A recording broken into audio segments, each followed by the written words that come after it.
Salam sejahtera di dalam kasih Tuhan Yesus Kristus. 31 Desember, ini hari terakhir di tahun 2023. Saya akan menyampaikan satu tema bahwa tahun 2024 merupakan tahun-tahun menjelang kegerakan kuda putih. Saudara yang dikasihi Tuhan Yesus Kristus, kegerakan kuda putih, sekali lagi saya katakan, saya sampaikan, adalah kegerakan untuk pertobatan bangsa Israel, di mana hamba-hamba Tuhan maupun jemaat dari non-Israel, dari Zaitun liar, itu akan dipakai oleh Tuhan di dalam kuasa dan kemuliaannya yang begitu dahsyat dan luar biasa untuk menjangkau dan mempertobatkan Israel. Saudara, Israel saat ini memang kondisinya tidak baik, bahkan karakternya juga tidak baik, bahkan menolak Tuhan Yesus Kristus. Tetapi suatu ketika apabila jumlah yang penuh dari bangsa-bangsa lain atau kuota keselamatan itu sudah penuh, maka Tuhan itu akan kembali sayang kepada Israel. Dan inilah yang disebut amanat agung akhir zaman, yaitu kembalinya Injil kepada bangsa Israel. Kita akan kembali membawa berita Injil itu kepada bangsa Israel. Saudara, jangankan kepada orang lain, kepada orang Kristen itu bangsa Israel itu menganggap jijik. Saudara, jangankan kepada orang lain, kepada orang yang percaya Tuhan Yesus, itu dianggap satu yang menjijikkan. Bahkan di dalam satu video sering kita melihat itu ada orang yang sedang memikul salib begitu, diludahi oleh sekumpulan orang-orang di sana, ya. Saudaraku, jadi bangsa Israel itu jangankan kepada orang lain, kepada kita orang yang percaya Tuhan Yesus, sedangkan Tuhan Yesus itu orang Israel, saudaraku, kepada kita mereka itu menolak. Tetapi di akhir zaman, bukan karena kuat dan gagah kita, tetapi oleh karena kuasa, oleh karena janji, oleh karena kasih setia Tuhan, maka bangsa Israel itu akan dipertobatkan dalam satu kegerakan besar yang namanya kegerakan kuda putih. Itu ditulis di dalam kitab Wahyu pasal 6 ayat 1 dan 2. Dan tahun 2024 ini merupakan tahun-tahun menjelang kegerakan kuda putih.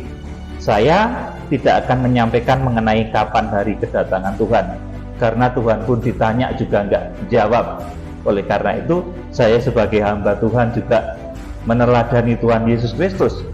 Kalau ditanya mengenai kapan hari kedatangan Tuhan, Tuhan pun enggak jawab, saudaraku. Saya juga enggak jawab, tetapi akan memberikan satu tanda. Saudara, di sini saya akan menyampaikan bahwa kita sudah mendekati masa kegerakan kuda putih, masa kegerakan untuk pertobatan bangsa Israel. Kemudian, apa yang harus kita kerjakan? Dan, saudaraku, hal-hal apa yang akan terjadi menjelang kegerakan kuda putih? Wahyu pasal 6 ayat 1 dan 2. Jadi yang harus kita ketahui, yang akan saya sampaikan pada saudara saat ini adalah apa yang harus kita kerjakan menjelang kegerakan kuda putih ini, saudaraku. Dan kemudian hal-hal apa yang terjadi menjelang kegerakan kuda putih.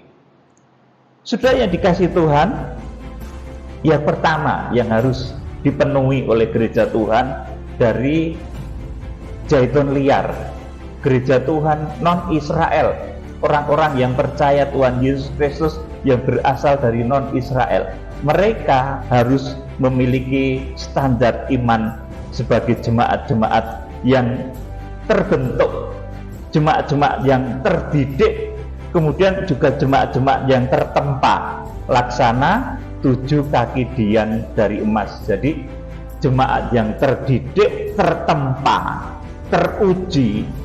Jadi jemaat itu harus dididik, ditempa dan diuji, dididik, ditempa kesabarannya, kemudian mentalnya itu juga harus teruji.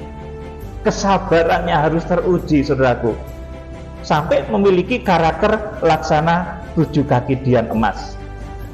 Saudara, untuk mencapai karakter 7 kaki dian emas ini, maka akan melalui satu proses yang disebut proses penyucian dan pendamaian. Bertobat dari berbagai dosa. Jadi kita menjelang kegerakan kuda putih ini harus betul-betul koreksi diri tentang dosa-dosa kita, kelemahan-kelemahan kita. Bertobat dari berbagai macam dosa.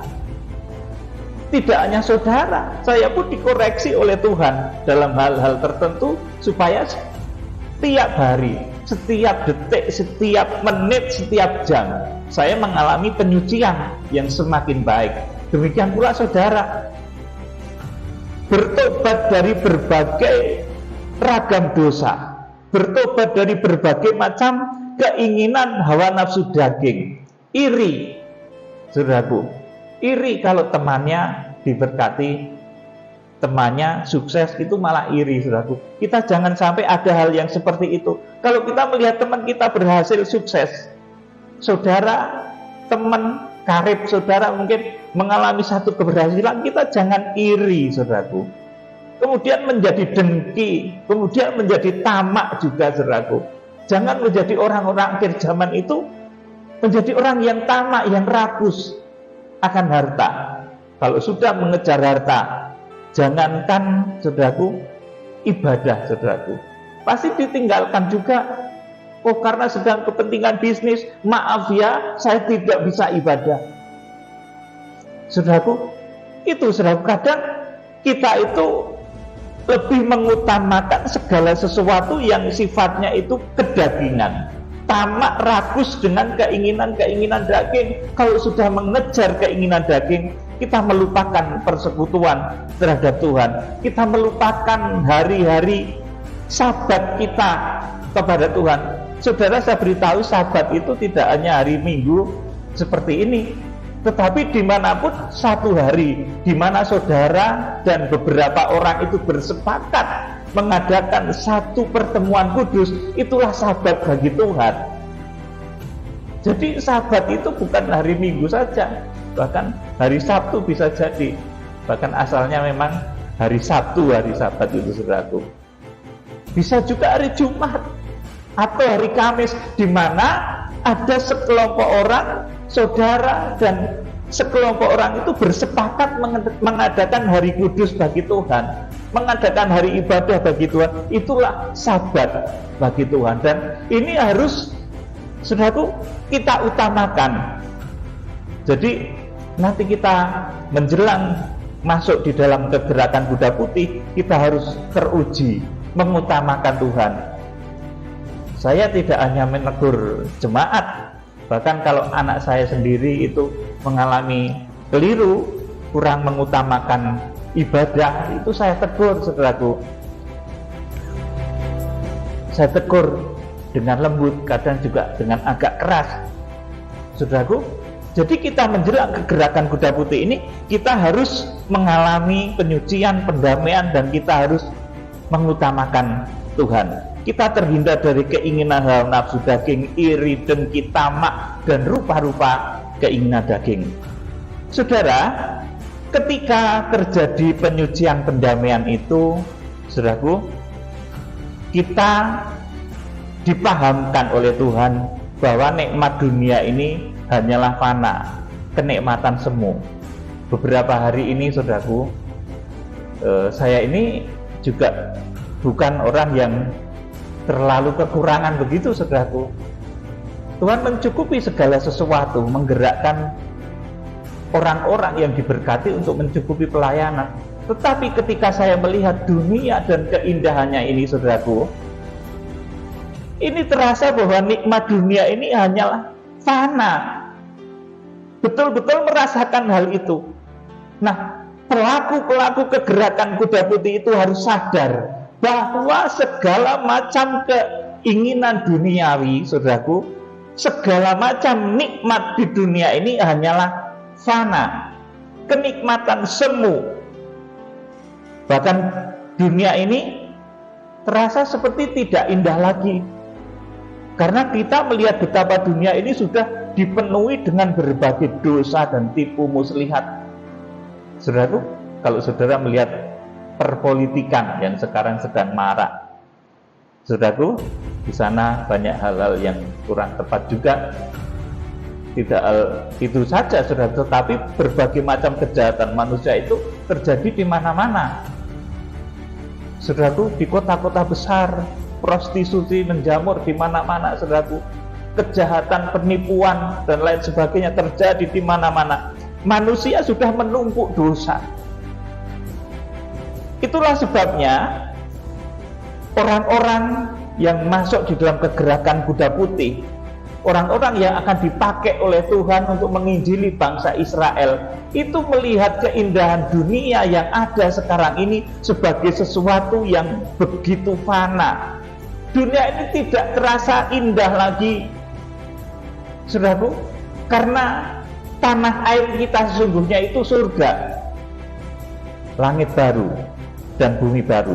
Saudara, jadi ketika terjadi penyucian pendamaian itu, kita dipahamkan oleh Tuhan bahwa nikmat dunia ini hanyalah fana, kenikmatan semu. Oleh karena itu, saudara jangan memburu uang terus, saudaraku, tetapi kejarlah Tuhan, kejarlah kekudusan, kejarlah kebenaran. Kalau melayani ya motivasinya itu hendaknya untuk menyelamatkan jiwa-jiwa. Itu motivasi nomor satu. Keselamatan jiwa-jiwa, kita menyelamatkan jiwa-jiwa itu luar biasa. Sudah itu yang dikasihi Tuhan Yesus Kristus. Jadi dunia ini bahkan tidak terasa indah lagi, karena kita melihat betapa dunia ini sudah dipenuhi dengan berbagai dosa, berbagai tipu muslihat, kecemaran, kenajisan. Saudaraku, orang-orang kaya, para pembesar, bahkan juga jemaat-jemaat yang hatinya terbentuk, yang tubuh jiwa rohnya itu terbentuk di dalam kegerakan kuda putih ini akan merasakan dan akan sadar bahwa dunia ini begitu fana. Orang kaya pun akan paham bahwa ternyata kekayaan itu juga nikmat yang hanya sementara. Orang kaya itu kalau sakit juga sedih loh, saudaraku. Meskipun duitnya banyak sekali, triliunan mungkin, saudaraku, itu kalau sedang sakit juga sedihnya minta ampun. Saudaraku, kadang mencari pengobatan ke sana kemari juga susah. Oleh karena itu, kalau tidak mengandalkan Tuhan, maka segala sesuatu itu menjadi sangat sia-sia. Begitu fana. Kekayaan yang bertriliun-triliun itu, bermiliar-miliar itu, ketika dihadapkan dengan yang namanya maut, saudaraku, maka dia akan menjadi sadar bahwa yang dikejar selama ini ternyata yang benar itu adalah mengejar surga dan kebenarannya. Sudah yang dikasihi Tuhan Yesus Kristus, jadi orang-orang kaya, para pembesar, bahkan jemaat-jemaat akan merasakan hal ini. Orang kaya juga akan paham bahwa ternyata kekayaan itu juga nikmat yang sementara saja.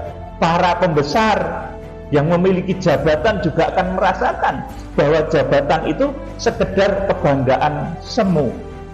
Dan para jemaat juga akan merasakan bahwa dunia itu begitu rapuh dan fana, tidak bisa dijadikan sebagai tempat bergantung. Ada waktunya kita itu betul-betul nggak bisa berteriak seperti Yusuf ketika di dalam sumur, saudaraku. Nggak bisa berteriak ke samping kiri, ke kanan, nggak bisa, saudaraku. Kita minta tolong pada teman, nggak bisa. Minta tolong pada saudara, nggak bisa, saudaraku. Dimana kita harus angkat tangan pada saat itu dan melihat ke atas kepada Tuhan, pencipta langit dan bumi, pencipta matahari, bulan, dan bintang. Maka pertolongan itu akan datang. Saudara, di sisi lain, sekarang ini kita melihat hal-hal yang begitu pesat berkembang.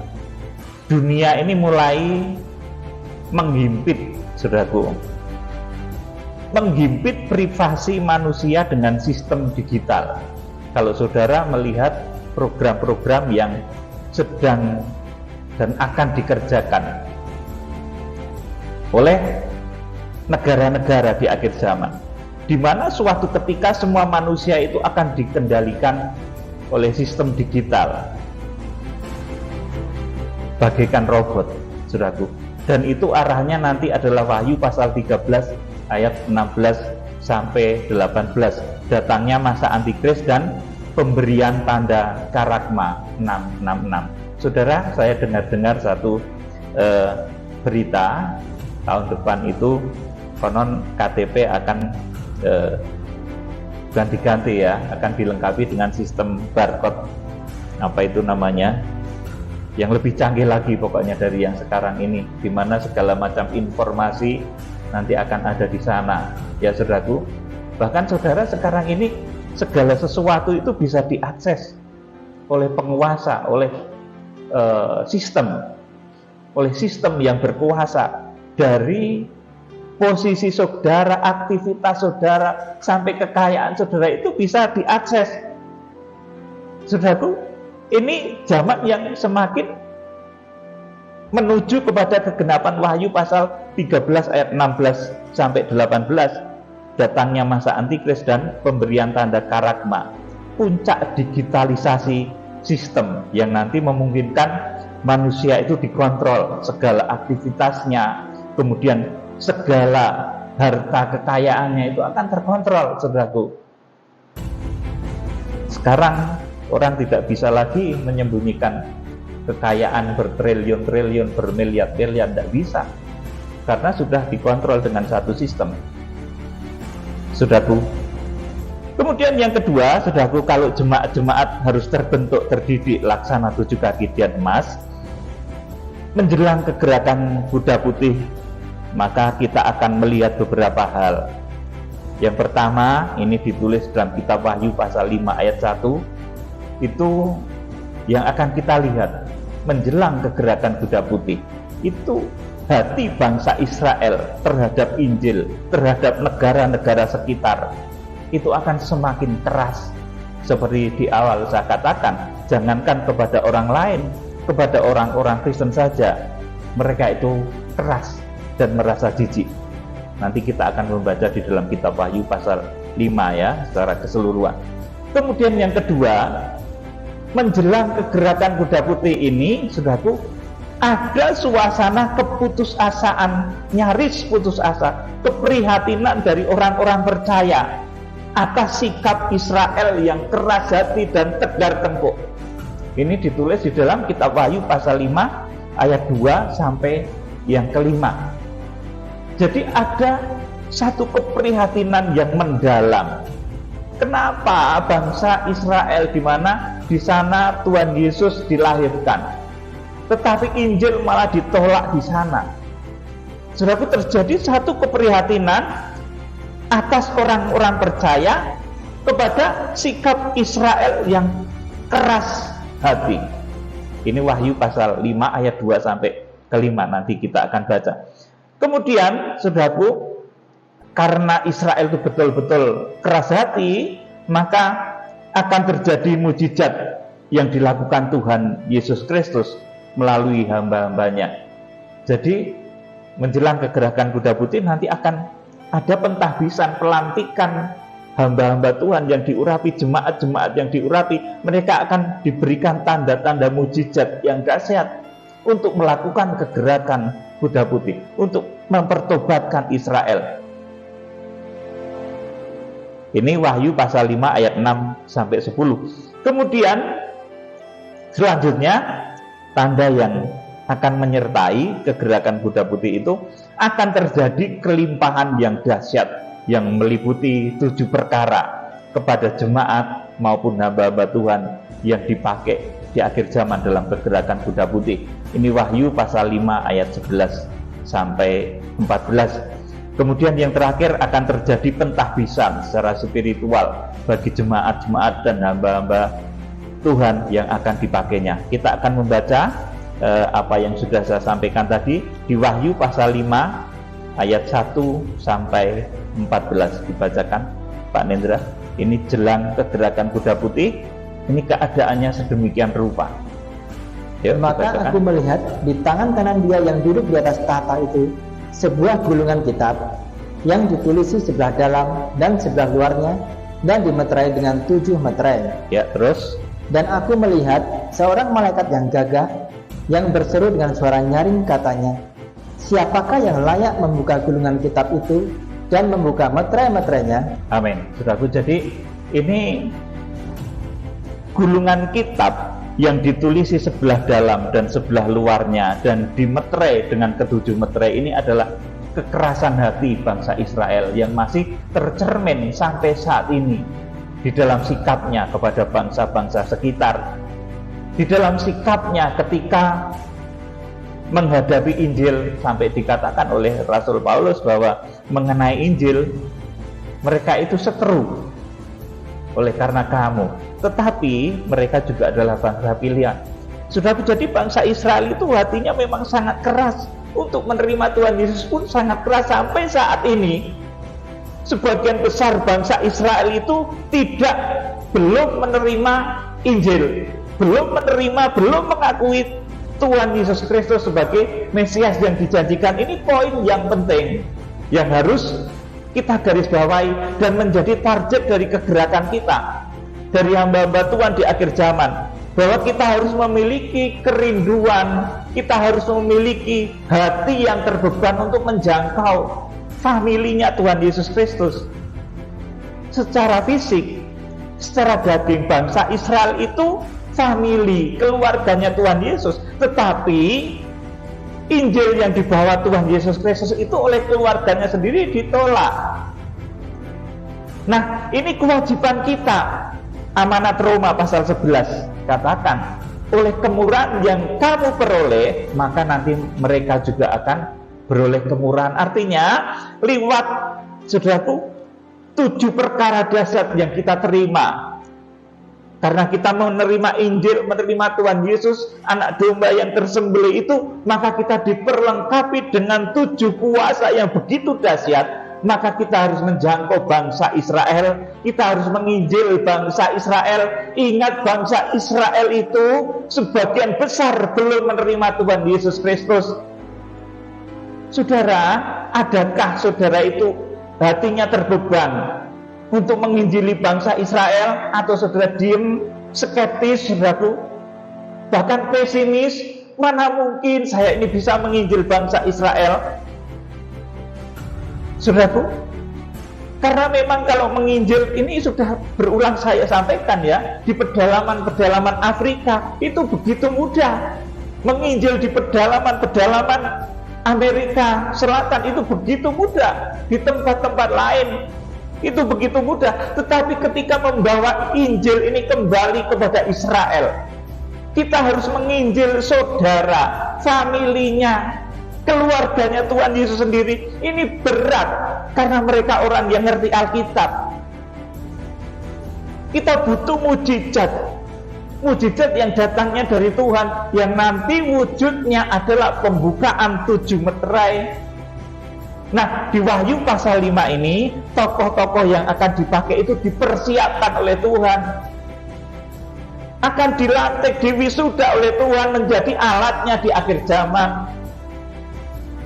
Saudara yang dikasih Tuhan, ayo kita akan baca ayat 2 tadi. Saudaraku, ini siapa yang terbeban kepada terbukanya gulungan kitab, kepada pertobatan Israel itu siapa yang terbeban? Ayo dibaca ayat 2, Wahyu 5 ayat 2. "Dan aku melihat seorang malaikat yang gagah, yang berseru dengan suara nyaring katanya, siapakah yang layak membuka gulungan kitab itu dan membuka meterai-meterainya?" Amin. Saudaraku, ini gambaran betapa, saudaraku, orang yang terbeban untuk terbukanya gulungan kitab itu, saudaraku, itu hampir-hampir nggak ada. Ketika kegerakan Kuda Putih, saya mencanangkan, menggembar-gemborkan tentang penjangkauan menginjili bangsa Israel itu, rata-rata orang skeptis, saudaraku, orang pesimis. Nah, inilah saudaraku, bahkan orang-orang kaya yang uangnya bertriliun-triliun itu, ketika saudaraku dihadapkan dengan kenyataan harus menginjil bangsa Israel, mereka pesimis. Tidak ada keberanian, saudaraku. Tetapi oleh karena kuasa Tuhan, nanti anak domba itu akan membuka ke-7 meterai itu. akan didatangkan orang-orang yang hatinya juga terbuka untuk menopang kegerakan besar di akhir zaman ini. Saudaraku, jadi ketika beban untuk membuka hati bangsa Israel, untuk mempertobatkan Israel ini ditawarkan, saudaraku, ini semua pesimis. Saya pernah ketemu dengan orang keturunan Israel ketika saya nyatakan Israel suatu ketika harus bertobat. Pesimis, saudara, karena tahu bahwa Israel itu orang-orang pinter, bahwa saudara-saudaranya itu orang-orang pinter. Dengan cara apa? Dengan cara apa? Pak Peter, kamu bisa melakukan hal ini? Ya bukan cara saya juga bingung kalau cara saya, saudaraku. Tetapi nanti caranya Tuhan, yaitu melalui kegerakan kuda putih, melalui terbukanya ketujuh meterai bangsa Israel akan dipertobatkan. Kalau cara saya pasti bingung juga. Piye gitu kan mempertobatkan Israel? Caranya bagaimana? Orang mempertanyakan seperti itu, sehingga kalau ditawarkan beban untuk menginjil kepada Israel, ditawarkan kepada orang nggak punya duit, apalagi saudaraku, itu cerita yang sangat susah. Ditawarkan kepada orang yang kaya raya juga pesimis, saudaraku.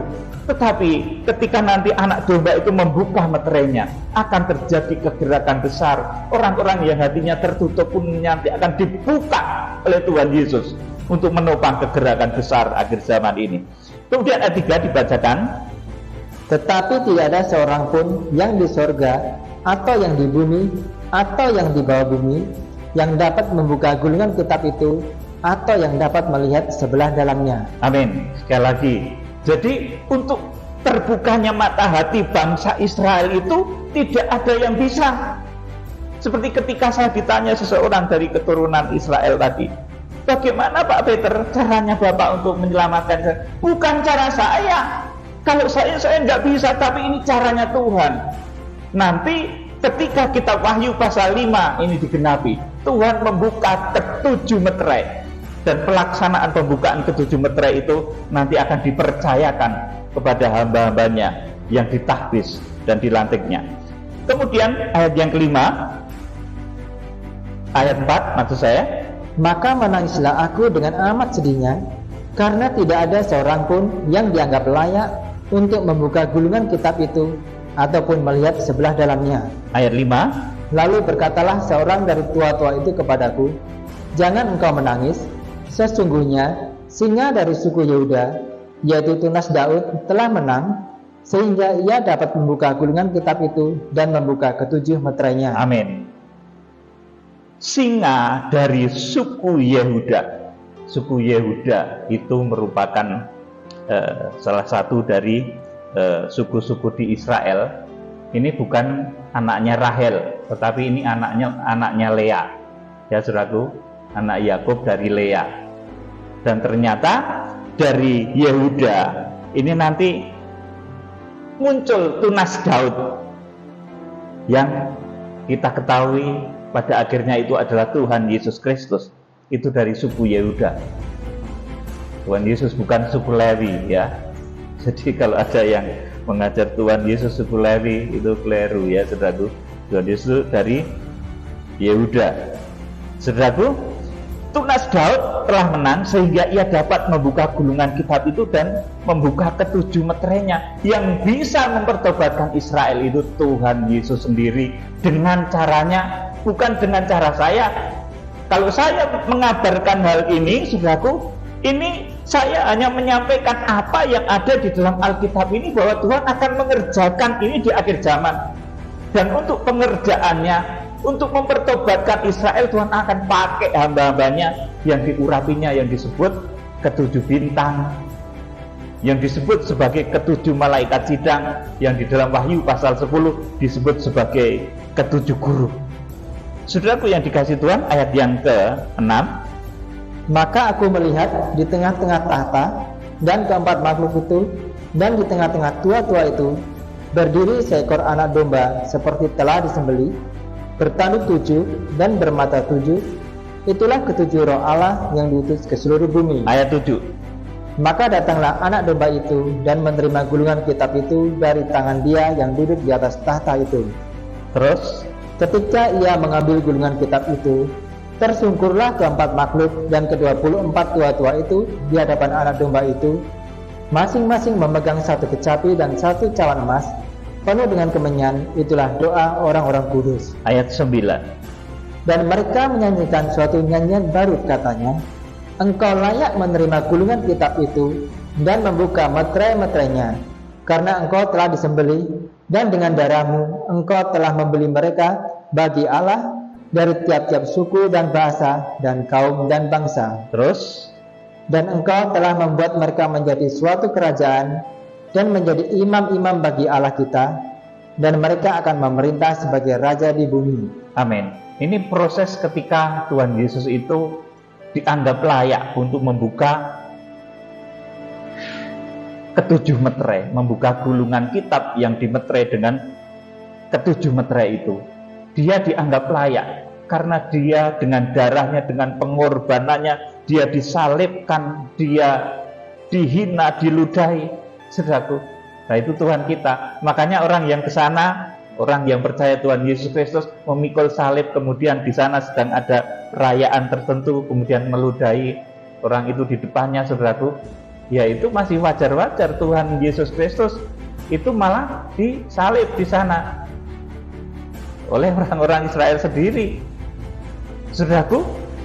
Nah, perilaku yang demikian inilah yang nanti akan dipertobatkan oleh Tuhan Yesus Kristus. Mereka akan sadar bahwa yang dahulu disalibkan, yang dahulu dihina, yang dahulu dianggap najis, yang dahulu dianggap penyesat, diludahi.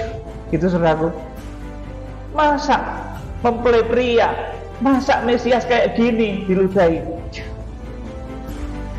Saudaraku, nanti sikap yang seperti ini yang akan dipertobatkan oleh Tuhan Yesus. Tetapi di dalam kegerakan kuda putih itu, kita juga tidak boleh merendahkan Israel.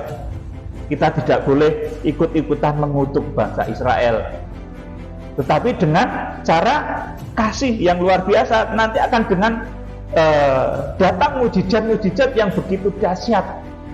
Mujizat-mujizat seperti yang dilakukan Musa nanti akan turun kembali setelah pentahbisan tokoh-tokoh akhir zaman yang akan melaksanakan pembukaan ketujuh meterai, yang dipercaya Tuhan untuk melaksanakan pembukaan ketujuh meterai, peniupan 7 sangkakala, dan penghukuman 7 bokor murka Allah. Yuk kita akan membaca ayat selanjutnya. Maka aku melihat dan mendengar suara banyak malaikat sekeliling tahta, makhluk-makhluk dan tua-tua itu, jumlah mereka berlaksa-laksa dan beribu-ribu laksa. Terus Katanya dengan suara nyaring, Terus anak domba yang disembelih itu layak untuk menerima kuasa dan kekayaan dan hikmat dan kekuatan dan hormat dan kemuliaan dan puji-pujian. amin. Saudaraku, dan inilah nanti akan diberikan kepada orang-orang yang berderap di dalam kegerakan kuda putih. Tuhan yang menerima 7 perkara dahsyat ini, karena dia itu kepala kita, dia kepala gereja. Dia nanti akan menyalurkan ke-7 perkara yang wujudnya kuasa, kekayaan. Jadi saudara jangan takut saat ini kalau mungkin seolah-olah saudara menghadapi jalan buntu dalam hal berkat. Saudara jangan takut, karena Tuhan akan sanggup membuka berkat pada saudara dengan cara-cara yang begitu dahsyat dan luar biasa. Hikmat, kemudian kekuatan, hormat, dan kemuliaan, dan puji-pujian.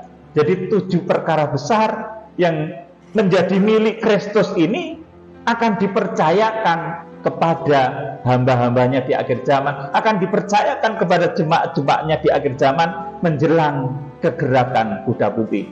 Jadi di tahun-tahun yang akan datang, 2024, 2025, kita persiapkan diri kita. Kita selalu mengoreksi diri kita tentang kesucian tubuh, jiwa, roh kita. Memang kita tidak bisa sempurna tanpa pengorbanan Kristus, tetapi memaksimalkan supaya kita itu menghindari perbuatan dosa.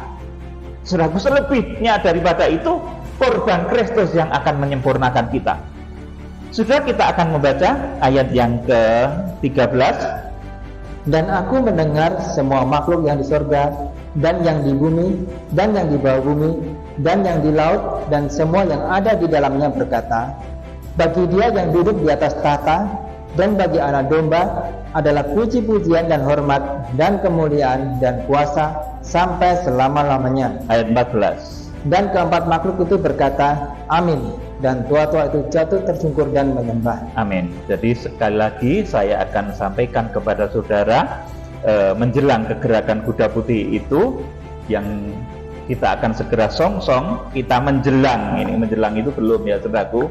Saya juga tidak akan menyatakan saatnya, tepatnya kapan, karena nanti kita akan melihat tandanya saudaraku. Jadi jelang kegerakan kuda putih, nanti kita akan melihat beberapa hal. Yang pertama, bangsa Israel itu hatinya akan semakin mengeras. Makanya semakin dihimpit dengan berbagai macam peperangan-peperangan. Saudaraku, ini ada maksud Tuhan, saudaraku. Kemudian yang kedua, akan ada satu keprihatinan, bahkan orang-orang non-Israel, orang-orang percaya kepada Yesus yang berasal dari non-Israel itu merasa nyaris putus asa atas sikap keras dari bangsa Israel. Ini Wahyu pasal 5 ayat 2 sampai 5. Kemudian akan terjadi juga mujizat-mujizat yang dilakukan Tuhan Yesus Kristus melalui hamba-hambanya. Wahyu pasal 5 ayat 6 sampai 10. Kemudian untuk melengkapi kegerakan kuda putih, maka akan terjadi kelimpahan dahsyat yang meliputi 7 perkara kepada jemaat maupun hamba-hamba Tuhan yang dipakai di dalam kegerakan kuda putih, di dalam menginjil Israel, saudaraku. Kalau kita nginjil ke Kalimantan aja disangoni, saudaraku. PP berapa? Misalkan 3 juta gitu PP kalau naik pesawat ya, kalau naik perahu ya lebih murah lagi. Ya saudaraku, kita itu mau menginjil Israel, saudaraku. Ya pasti Tuhan akan lengkapi, pasti itu saudaraku. Sudah disuruh menginjil misalkan ke daerah Afghanistan, ke daerah Afrika, itu disangoni. Kalau kita disuruh menginjil keluarganya Tuhan Yesus, saudaraku, makanya Tuhan akan memberikan kepada kita, akan nyangoni kepada kita itu 7 perkara besar yang tadi disebut di dalam kitab Wahyu pasal 5 ayat yang ke-12. Coba perkara besar yang diberikan kepada Tuhan Yesus Kristus yang akan selanjutnya dipercayakan untuk nyangoni kita, itu apa saja? Kita akan lihat Wahyu 5 ayat 12, ayat terakhir. Katanya dengan suara nyaring, Anak Domba yang disembelih itu layak untuk menerima kuasa. Iya, kita disangoni dengan kuasa, kemudian dan kekayaan. Iya, kekayaan, jangan khawatir. Terus dan hikmat. Iya, hikmat, kepintaran itu saudaraku, kecerdikan itu Tuhan akan beri. Terus dan kekuatan. Terus dan hormat. Yuk, terus dan kemuliaan dan puji-pujian. Amin. Saudaraku, jadi ini yang akan dipakai Tuhan untuk nyangoni kita, menjangkau bangsa Israel, menginjili sedulure Tuhan Yesus dewe. Saudaraku, Tuhan akan pakai kita. Ini amanat Roma 11, di mana kita sebagai zaitun liar itu akan dipakai menjadi alat pencemburu yang suatu ketika lewat kemurahan yang kita peroleh, yang wujudnya ternyata adalah 7 perkara ini, saudara, kita harus menjangkau bangsa Israel. Kalau saudara sudah kaya, sudah diberkati, saudara harus ingat, di sana ada saudara-saudaranya Tuhan Yesus yang belum menerima Injil. Ayo kita injili. Jangan menginjil ke pedalaman-pedalaman terus, saudaraku. Nanti itu ada kuotanya.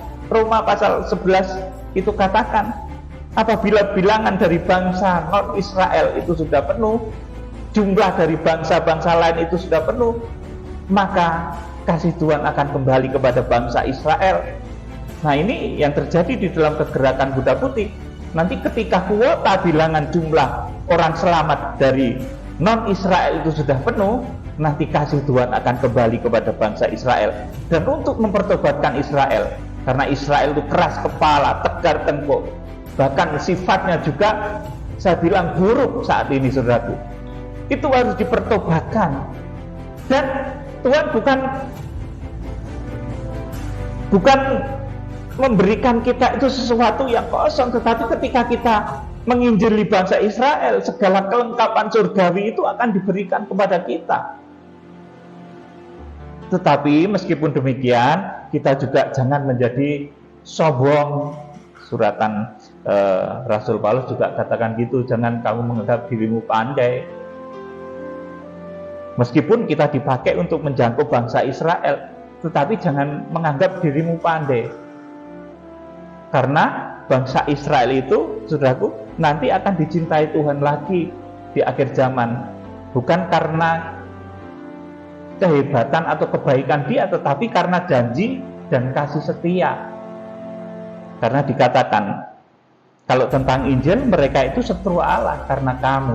Tetapi mengenai pilihan, bangsa Israel itu adalah kekasih Tuhan. Oleh karena itu di akhir zaman, Tuhan akan menjemput kekasihnya, kekasih yang dahulu meludahinya. Masa sih mempelai aku kayak gini? Masa sih Mesias yang dijanjikan kok kayak gini? Meludah. Saudaraku, suatu ketika bangsa Israel akan sadar bahwa yang dahulu ditikam, yang dahulu disalibkan, dialah mempelai pria surganya, dialah